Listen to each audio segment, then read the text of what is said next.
இது அங்கன்வாடி உதவியாளருக்கான விண்ணப்ப படிவம். ஸோ இதில் பாஸ்போர்ட் சைஸ் ஃபோட்டோ ஒட்டி விண்ணப்பத்தார் பெயர், தகப்பனார் பெயர், ஸோ இந்த மாதிரி டீட்டெயிலெலாம் கேட்டிருக்காங்க. இதெல்லாம் ஃபில் பண்ணிக்கிறணும்.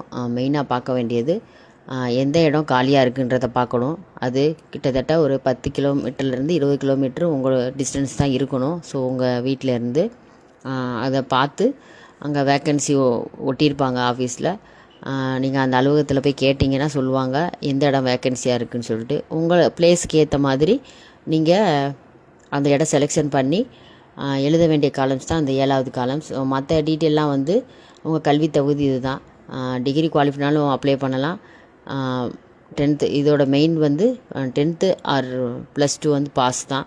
ஸோ அதுக்கு மேலே படிச்சிருந்தாலும் ஒன்றும் ப்ராப்ளம் இல்லை, இதில் அப்ளை பண்ணிக்கலாம். மற்ற இந்த டீட்டெயில்ஸ்லாம் கேட்டிருக்காங்க. இதெல்லாமே ஃபில் பண்ணி முடிச்சுட்டு அதுக்கப்புறம் அவங்க சைன் பண்ணிவிட்டு இதிலே நிபந்தனைகள் கொடுத்துருக்காங்க. ஸோ இதில் படித்து பார்த்தீங்கனாலே உங்களுக்கே தெரியும். இந்த ஒப்புகை சீட்டுன்றது உங்களுக்கு அலுவலகத்தில் சீல் அடித்து கொடுத்துருவாங்க. ஸோ இதோடு சேர்த்து உங்களோட ப்ரூஃப் எல்லாமே ஜெராக்ஸ் எடுத்து அட்டாச் பண்ணி கெஜெட் ஆஃபீஸர் பச்சை மயிலில் கையெழுத்து போடுவாங்க இல்லையா, அந்த மாதிரி அவங்கக்கிட்ட கையெழுத்து வாங்கி நீங்கள் அலுவலகத்தில் ஒப்படைச்சு அனுப்புகிற ஓகே தான். போஸ்ட்டில் அனுப்புனாலும் ஓகே தான்.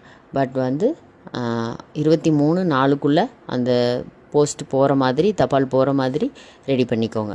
ஓகே.